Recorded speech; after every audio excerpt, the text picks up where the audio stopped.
राजूभाऊ, खूप छान वाटलं तुमची कपाशी पाहून. तूर पण चांगली आहे आणि एकंदरीत जर पाहतो म्हटलं तर हे झाड जे आहे ते असं बोलून राहिलं आता की मला 20-25 बोंड 30 बोंड आहे आणि वरतं पुन्हा मला 25-30 बोंड येणार आहे. आणि योग्य संगोपनामध्ये मंडळी बघा, आता सध्याच्या कंडिशनमध्ये जर पाहतो म्हटलं तर बऱ्याच ठिकाणी बऱ्याच मला महाराष्ट्रातून, आंध्रातून, कर्नाटकमधून हे ज्या पद्धतीने लोकांनी सावी तुरी लागवड केलेली आहे, तर तुरी विषयामध्ये आणि सोबतच कपाशीसाठी 3-4 स्टेटमधून मला फोन येत राहतात. रोज 400-500 फोन राहते. तर बऱ्याच शेतकऱ्यांचं म्हणणं आहे सध्याच्या कंडिशनमध्ये की हे जे धुयार वगैरे आता पडून राहिली, तर धुयारीमुळे राजूभाऊ माल हा गळून राहिला. परंतु राजूभाऊच्या शेतामध्ये योग्य नियोजनामध्ये जे त्यांनी बुरशीनाशक वापरलेले आहे, ज्या पद्धतीने त्यांनी मायक्रोन्यूट्रन वापरलेलं आहे, युरोशोषण करणाऱ्या किडीसाठी चांगल्या फवारणी केलेल्या आहे, तर त्याच्यामुळं यांच्या शेतामध्ये गळ नावाचा विषय असा बघा, हे रेलच्या रेल कंटिन्यू चालू आहे, हे चालू आहे, हे चालू आहे आणि खाली पण आहे. ते गळ तेवढी नाही आहे. म्हणून मंडळी योग्य वेळी योग्य व्यवस्थापन करा आणि चांगलं उत्पादन घ्या. राजूभाऊ, आमच्या शेतकरी बांधवांना काय सांगाल तुम्ही तुमच्या शेतीबद्दल?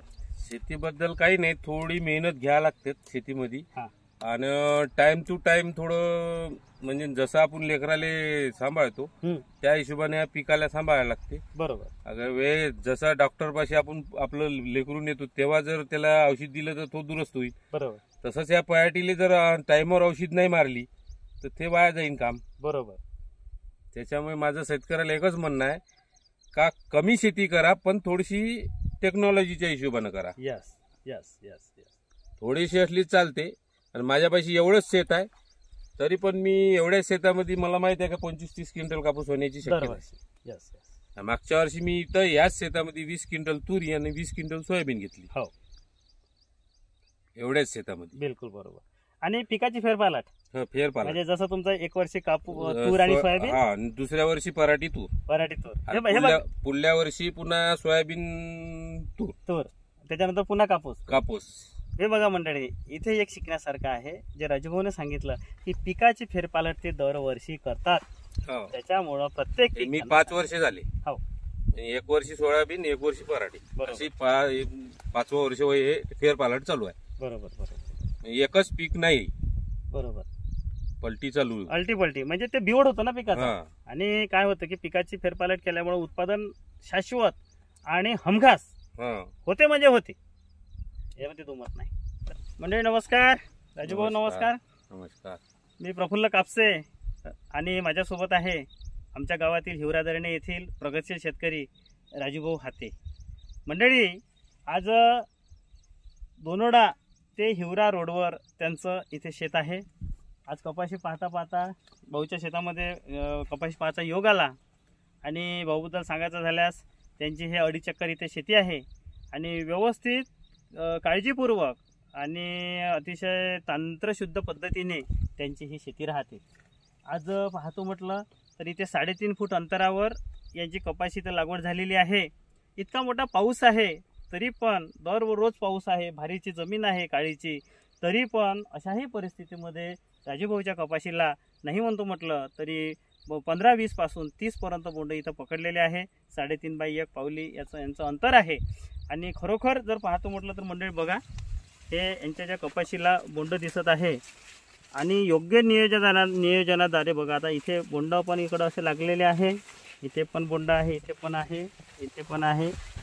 हे प्रत्येक फांदीला इथं असे मोठे मोठे बोंड लागलेले आहे.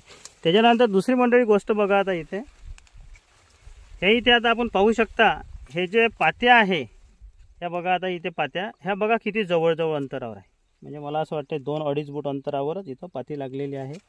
हे आपण बघू शकता. बोंड पण पकडलेलं आहे. हिरवी कंच पाती आहे म्हणजे बोंड 100% पकडलं. त्याच्यानंतर याही ही फांदी बघा, नंतर हे वरतं बघा आणि ही वाढफांदी, हे संपूर्ण या वाढफांदीचा नजारा. त्याच्यानंतर इथे जर पाहतो म्हटलं शेंड्याला, तर आज बघू शकता इथे हे बघा, इथे बोंडाला बोंड लागलेला आहे. अगदी 2 बोट अंतरामध्ये, इथे तरी 1 बोटच अंतर आहे. असे जवळजवळ आता इथं जर पाहतो म्हटलं 1 2 3 4 पाती, ह्या फक्त 6 इंचामध्ये 4 पाती. नंतर इथं पाहतो म्हटलं तर बघा 1 2 3 4 5 पाती, 5 पातीपैकी 2 बोंड इथं झालेले आहे. आणि हे हितभर सुद्धा अंतर नाही, म्हणजे हे बघा 6 इंचामध्ये 5 बोंड.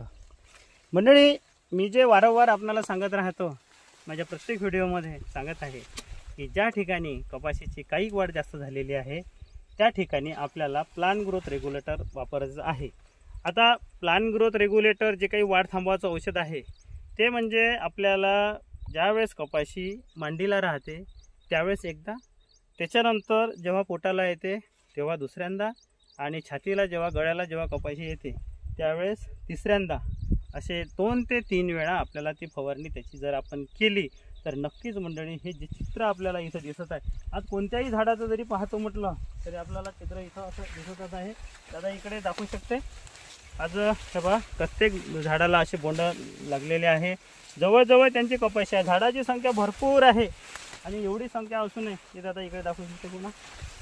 हे बघा प्रत्येक झाडाला आज इथे नाही म्हणतो म्हटलं तरी 25-30 बोंड प्रत्येक. हे बघा इथे 2, 3, 4, 5, 6, 7, 8, 9, 10 इकडून 10 तिकडून 20 बोंड आणि वरचे 5-7 बोंड म्हणजे जवळजवळ 25 बोंड मंडळी सरासरी या कपाशीला लागलेले आहे. आणि कपाशीची जर क्वालिटी पाहतो म्हटलं तर बघा रोग कोणताच इथं दिसत नाही आहे.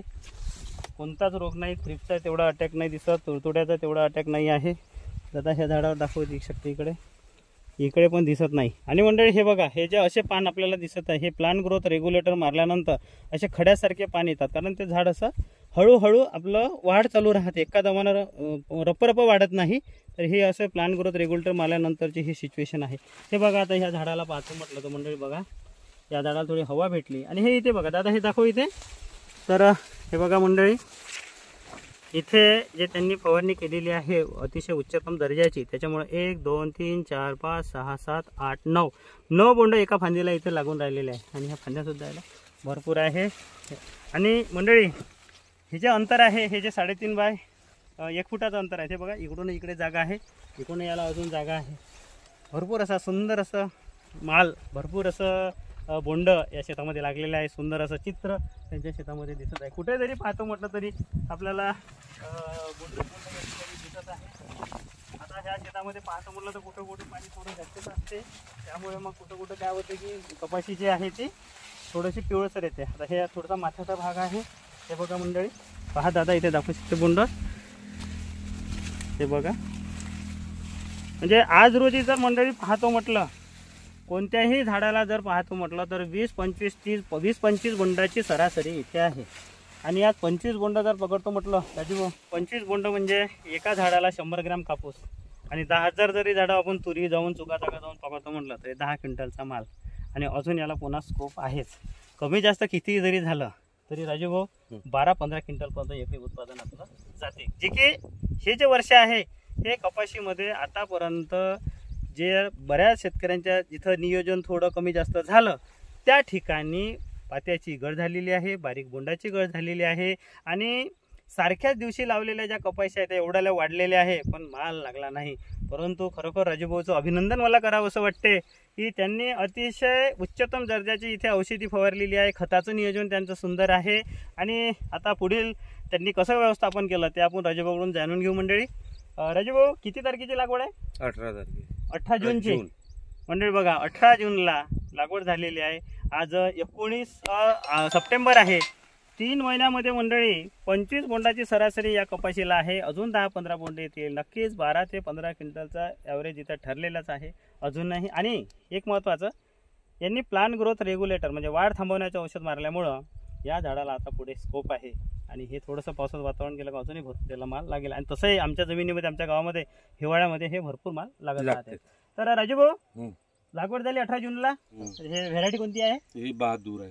बहादूर म्हणजे पालमूर कंपनीची. पालमूर कंपनी. त्याच्यानंतर अंतर आहे 3.5 बाय 1. खताचे डोस किती झाले? खताचे 2 डोस. खतामध्ये कोणते कोणते खतं दिले? 8-21 वापरलं पहिल्या फेऱ्यात. हा दुसऱ्या फेऱ्यात 10-26 युरिया आणि ते भूमिशक्ती. अच्छा मंडळी बघा त्यांचं खताचं व्यवस्थापन अतिशय क्वालिटी आहे. 8-21-21 अतिशय सुंदर असं ग्रेड नवीन मार्केटला आलेला आहे.